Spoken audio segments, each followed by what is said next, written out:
Hay hombres que luchan un día y son buenos. Hay otros que luchan un año y son mejores.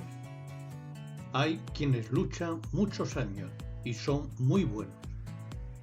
Pero los hay que luchan toda la vida. Esos son los imprescindibles. Bertolt Brecht.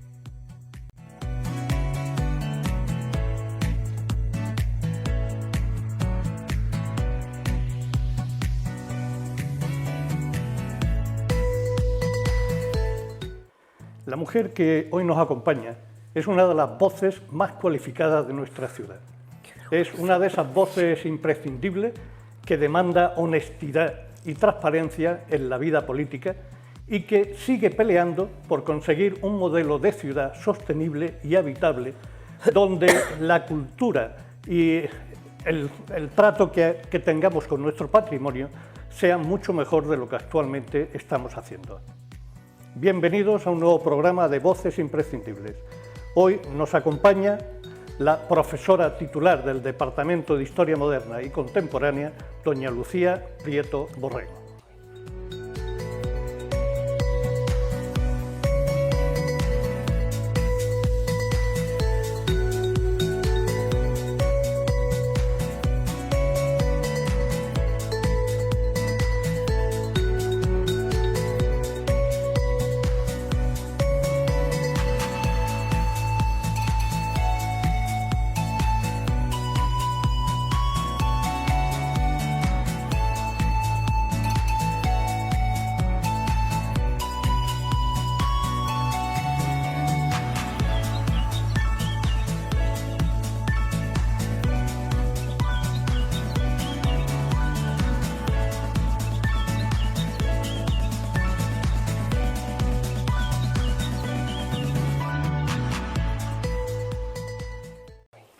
Lucía, bienvenida. Y muchas gracias por este tiempo que nos dedicas. Muchas gracias, de verdad. No he dicho nada. Paco venía no he era dicho entre nada amigos. Que no piense. Vamos. No he dicho nada que no piense. Todo lo que he dicho lo pienso de verdad. Y estoy convencido de que es así, Lucía. Bueno, me había hecho una encerrona. Pero bueno, es una encerrona entre amigos, con lo cual Sí. espero que no te sientas mal por ello. No, porque os conozco a los dos hace tiempo. Oye, vamos a empezar, si te parece. En tu libro Los días de la ira, lo dedicas a las nuevas generaciones, aquellos que son la esperanza de ese futuro, y lo dedicas para que no se olviden de dónde venimos y sobre todo para que no tengan que volver a pasar por lo que tú cuentas en ese libro, ¿no? Sin embargo, los hechos más recientes de nuestra historia, el crecimiento que se está dando de la extrema derecha en Andalucía, en España, en otros países europeos, parece que va en la dirección contraria. ¿Podemos afirmar entonces que el dicho aquel de que los pueblos que olvidan su historia están condenados a repetirla es verdad? Pues yo la verdad que a esa frase no le encuentro demasiado sentido, porque se repite la historia o versiones de la historia en pueblos que la conocen perfectamente. Incluso yo diría que precisamente ese conocimiento impulsa determinadas tendencias. Creo más bien que existen, no en todos los casos, por supuesto no es una ley universal, tendencias de continuidad en determinadas comunidades.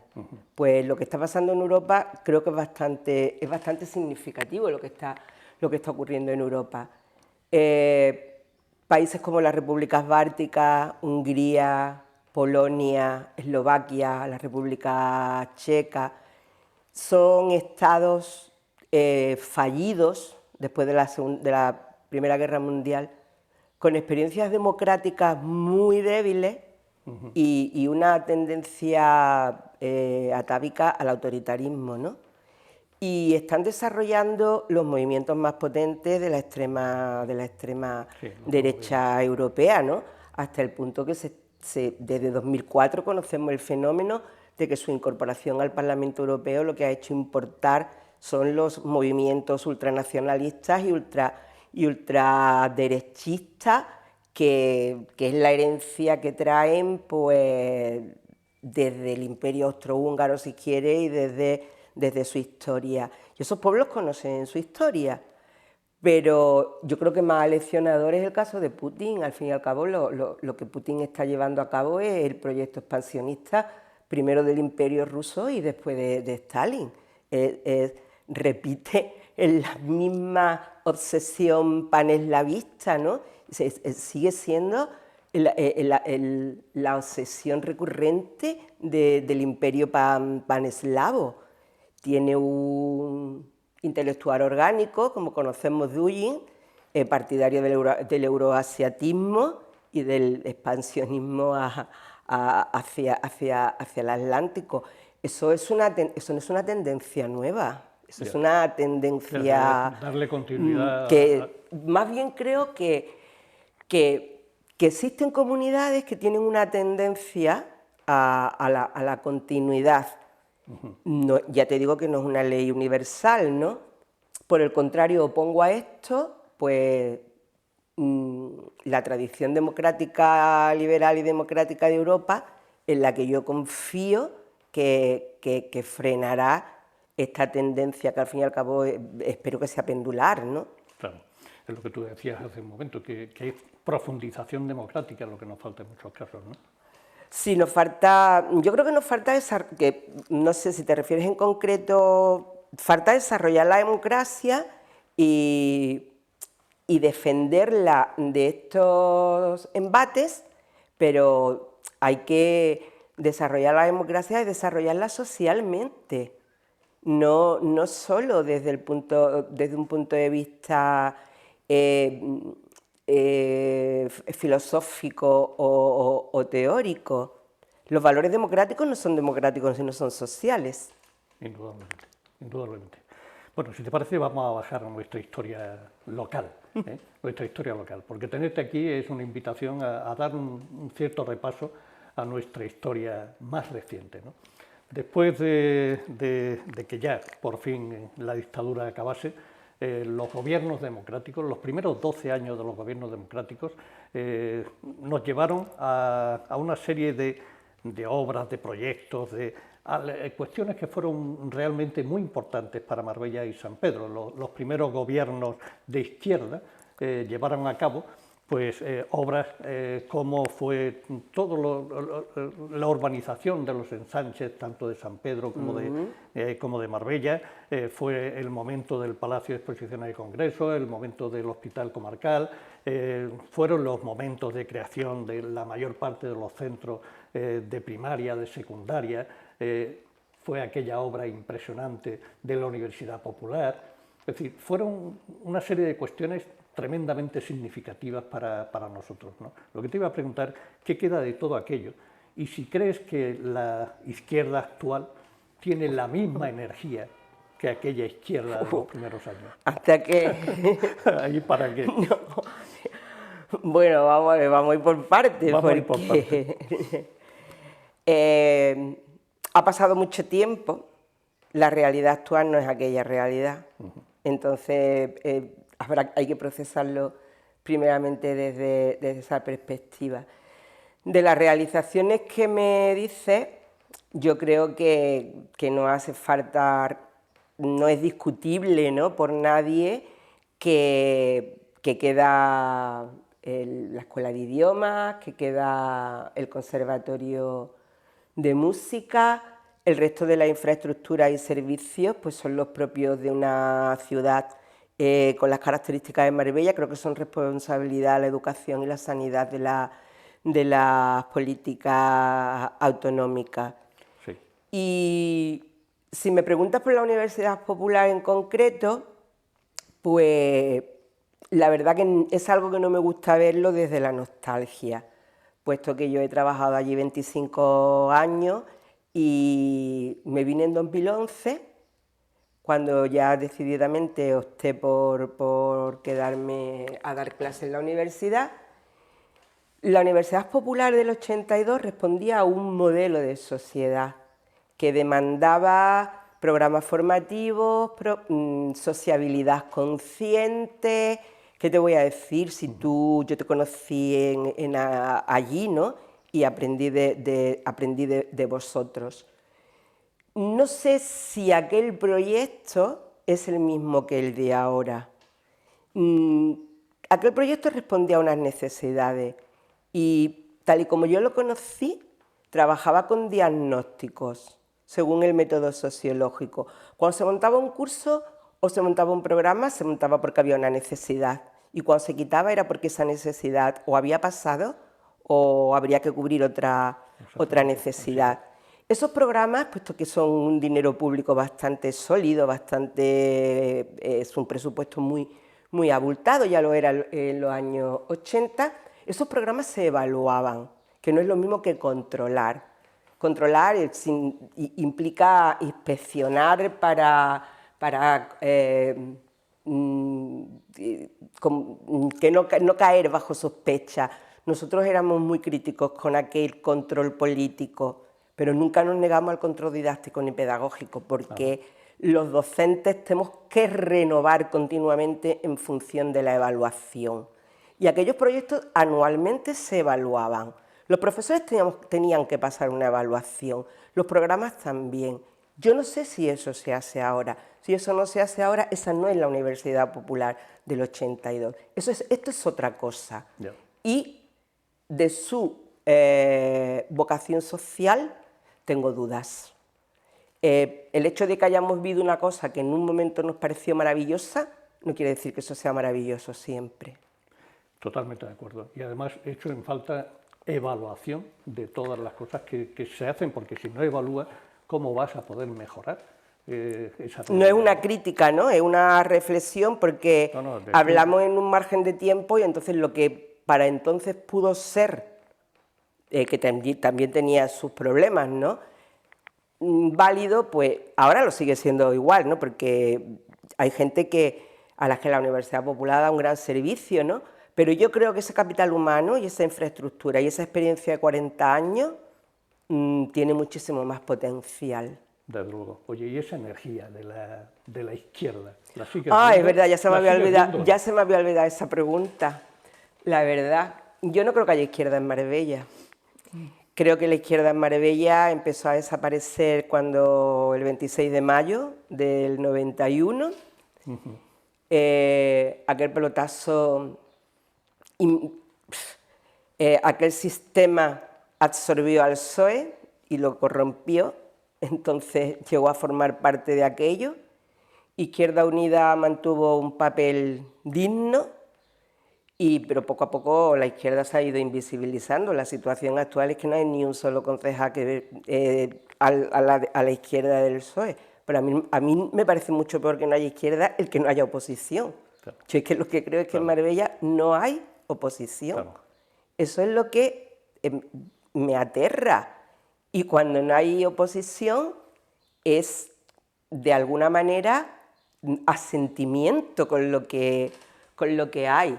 Y esto pues, me parece muchísimo más peligroso para la democracia que cuando estaba Gil. Totalmente de acuerdo, totalmente de acuerdo. Porque Gil era un antisistémico.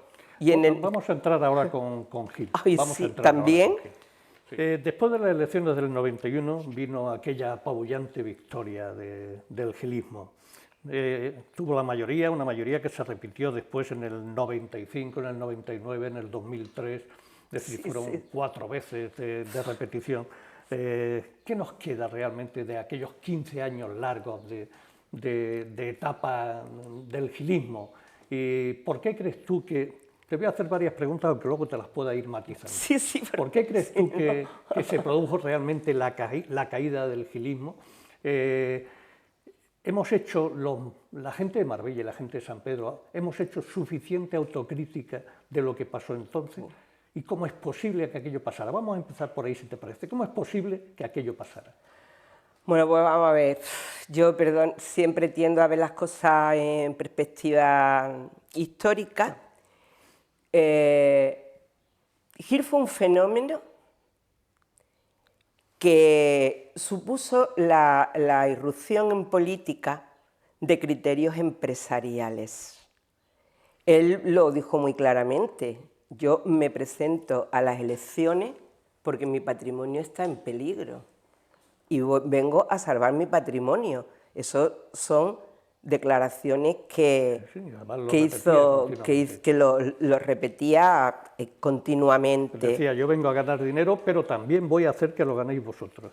Pero era un empresario y, por lo tanto, no un fenómeno tan nuevo, porque el caciquismo histórico era eso, un empresario que se mete a político para garantizar sus intereses empresariales.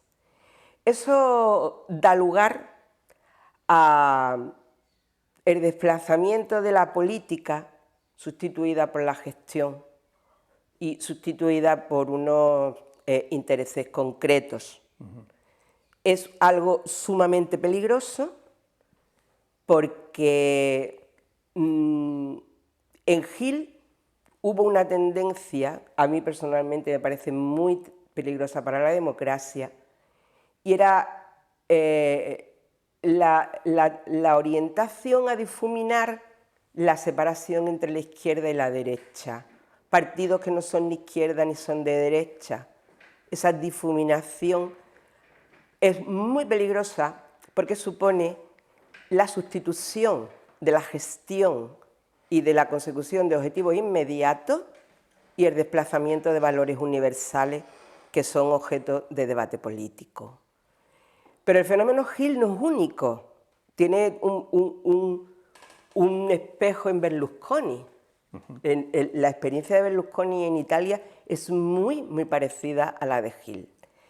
Ambos son empresarios. Berlusconi era empresario dueño de varias cadenas de televisión, de editoriales, de periódicos. El control de los medios de comunicación era para Berlusconi imprescindible. Claro.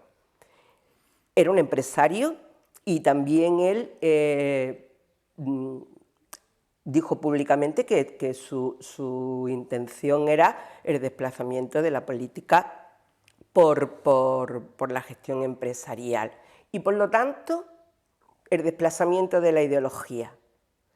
Pero es que eso tiene un precedente, esa fue la aspiración del fascismo histórico.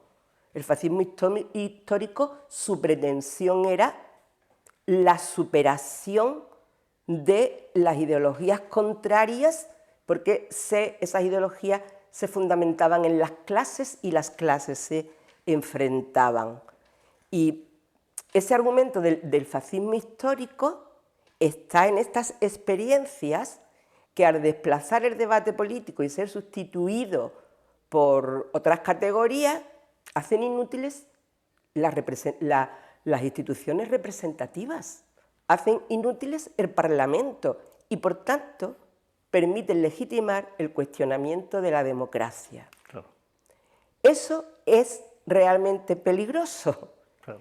Y eso surge en los años 90 detrás de todos los posts. La posideología, la pospolítica, la posguerra fría y el fin de la historia. El fin de la ideología es el pensamiento conservador de Fukuyama. Yeah. Entonces, no es algo que podamos aislar. Gil cayó por una cuestión judicial, si no, en Marbella lo seguirían votando exactamente igual, porque los que votan al Partido Popular son los mismos y en los mismos sitios con los mismos porcentajes y los mismos valores que los que votaban a Gil. Yeah. La diferencia es que Gil era un antisistémico y se posicionó en la Tapia, en la frontera sur de la Unión Europea, en Ceuta y Melilla, y entonces empezó a ser peligroso para el sistema. Ahí es donde realmente mucha gente pone el énfasis en Ceuta y Melilla. Entonces, realmente tampoco es que Gil fuera un fenómeno singular, pero desde luego que en Marbella tiene un perfil acabadísimo, y ya te digo, comparable al de Berlusconi. Es portador del veneno más lesivo del fascismo histórico, porque es la negación del parlamentarismo. Gil decía, yo no soy ni de izquierda ni de derecha, yo lo que quiero es gestionar Marbella. Pero la gestión de una población no significa episotear los derechos ciudadanos, las libertades individuales, los valores universales. No significa justificar el insulto, no significa justificar lo peor que se puede justificar, el expolio. Y en Marbella se hizo. Claro. Y tiene la condena judicial, pero moral no. Ya. No, en Marbella no ha habido una condena moral a Gil. Ya. Nunca la ha habido. ¿Y hemos hecho autocrítica? Porque a veces, yo te lo digo en serio, yo tengo la impresión de que no hemos hecho... Yo realmente esa no lo autocrítica. sé, porque si quieres que te diga mi verdad, yo es que nunca me sentí responsable de aquel hombre. Ya. A ver, Pero es que... había gente que lo votaba, ¿no? Bueno, y lo seguiría, y yo estoy segura que si se llega a presentar, pues lo seguiría votando. Una cosa muy evidente fue el otro día en un documental que hubo sobre Julián Muñoz en Telecinco, infame, pero que yo creo que los historiadores tienen que verlo. No solamente no se hacía autocrítica, sino que se blanqueaba. Ajá. Autocrítica no. Lo que hay un discurso perverso de distanciar a lo que es de Marbella. Aquel documental se presentó como un experimento exógeno, con actores exógenos a Marbella que vinieron a hacer un experimento, pero que no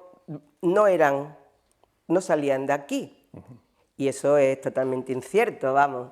Nada más que tienes que ver que aquí se repiten apellidos de Marbella, que aquí había gente de Marbella, que hubo concejales de Marbella en todas las legislaturas de familia de Marbella. Eso no es autocrítica, eso es blanquear el gilismo. Y eso sí se está haciendo. Se blanquea el gilismo, pero no se enfrenta. Ya, ya. Oye, luego vino, después de todo eso, vino la comisión gestora. Hemos agradecido, de alguna manera, la voluntad de aquellas personas que decidieron dar un paso adelante. Conozco a algunos que decidieron dar un paso adelante en un Fueron momento, muy valientes. en un momento tremendo, de verdad. En un momento en el que tú dices, bueno, hace falta realmente... Hombre, yo lo admiro porque a mí me lo ofrecieron en el momento y vamos, a mí ni se me hubiera ocurrido, vamos. Y entonces, pues, evidentemente, y además se hicieron cosas, fue muy poco tiempo, lo que pasa es que no han tenido continuidad. Lo que yo conozco, que es la cultura, porque la verdad yo no puedo hablar mucho más, bueno, la cultura tampoco es que la conozca mucho, el ámbito donde yo me muevo, ¿no? Sí. Hablar de otros temas me parecía intrusismo, ¿no? Pero nuestro compañero Paco Moreno, el tiempo que estuvo, hizo, bueno, bastantes cosas muy importantes y muy que han tenido larga pervivencia y, bueno, no sé si... No me gusta la palabra agradecimiento, valoración es... Yo lo valoro enormemente como sea, pero... y, bueno, pues creo que tiene que ser visible eso, ¿no? Claro. Paco trabajó muchísimo y sobre todo por el patrimonio.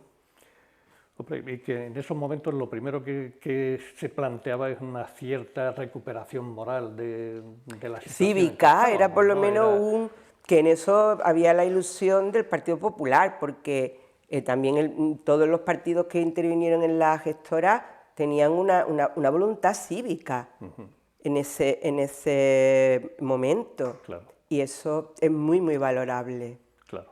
Y luego después ya vienen todos los triunfos del Partido Popular. El Partido Popular empieza en el 7, creo recordar, continúa en el 11, en el 15, aunque no llegara a gobernar porque estuvo el tripartito, sí tenía mayoría de votos, después vuelve a repetir en el 19. De alguna manera, creo que ya lo has dicho, los cuadros aquellos políticos del gilismo, los grupos de presión, cambian de partido. Y prácticamente es igual, ¿no? Si los intereses empresariales son los mismos, pues es igual. Hombre, evidentemente, como yo te decía el otro día, Petit Comité, no es comparable, o por lo menos yo no lo compararía, porque estamos hablando, aunque estamos hablando a posteriori, de personas que fueron imputadas, de personas que tuvieron una responsabilidad penal, ¿no? Y no me gustaría compararlos con personas que no la tienen. Porque eso es que hay que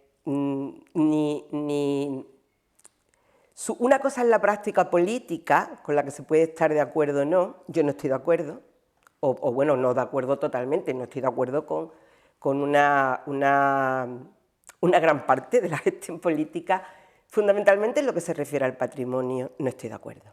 Ajá. Y como no estoy de acuerdo, pues procuro dentro del respeto y el aprecio que tengo a sus responsables, pero no me voy a callar. Por supuesto. Creo que no debemos callarnos. Yo creo que no debemos callarnos. Creo que no debemos Pero en esos 13 años callarnos. de gobierno de la señora Muñoz, por ejemplo, podemos señalar obras emblemáticas para Marbella que podamos decir, mira, nos queda esto, nos queda aquello. Desde el punto de vista del patrimonio. Desde el punto de vista del patrimonio, desde el punto de vista de la cultura, de cualquier punto de vista que quieras. Hombre, vamos a ver, yo desde el punto de vista no sabría decirte desde el punto de vista a otros niveles lo que se ha hecho. Creo que se ha avanzado en los espacios educativos, pero sobre todo lo que yo veo que hay un freno absoluto es la cuestión patrimonial. Yeah. Pero yo no lo critico tanto por lo que no se haga, que sé las dificultades cuando se habla del trapiche. Por ejemplo, si me permites que, aunque no me lo hayas preguntado, que me, voy a insistirte que me después, refiera. voy a insistir después en eso. Hay así a bote pronto algo que te pueda decir. Esto es muy significativo. Esto es. Creo que dicen que van a hacer sabiendo que no pueden hacerlo. Ya. Y eso es lo que me parece Esa es la sensación que tenemos. Criticable. Yo cada vez que he salido a la palestra escribiendo, comentando, eso es lo que critico. ¿Por qué decís que vais a hacer una cosa que no tenéis plan para hacerlo? Ni tenéis plan, ni tenéis presupuesto, ni lo vais a hacer. Entonces, ¿qué pasa? ¿Que la gente que demanda eso, que somos los historiadores, somos imbéciles? Yo creo que sí, porque es que parece que sí. Yo creo que... yo ya que me he convencido, pues sí que esto que están diciendo no puede ser. Claro, yo me he sentido igual en algún momento, Lucía, porque además me han ofrecido lo mismo que me dijeron hace 4 años, me lo vuelven a sacar otra vez para no volver a hacerlo otra vez, ¿no? Entonces es un manejo de los medios de comunicación como para acallar voces y tal, ¿no? Yo es que tengo esa sensación, entonces pues ni comparto, no comparto los comportamientos de blanqueo o Te entiendo perfectamente. No sé. Te entiendo. Es que claro, si me preguntas por cosas tan... Dentro de, ya te digo, ¿no? Yo no voy a desestimar todo, ¿no? Pero creo que la política patrimonial en Marbella podía tener otro alcance. Por supuesto. Ahora vamos a hablar de eso. Como habéis podido comprobar, se afirma lo que decíamos en la introducción. Lucía es una de nuestras voces más capacitadas. En esta primera parte nos ha hecho un análisis histórico y por tanto desapasionado de nuestro pasado inmediato, advirtiéndonos del peligro que supone para nuestro sistema democrático la casi total ausencia de oposición que hay en nuestra ciudad y también del peligro que supone ese desplazamiento de la política y de la ideología por la gestión. Asimismo, nos recuerda que aquí en Marbella todavía no se ha producido la condena moral del girismo.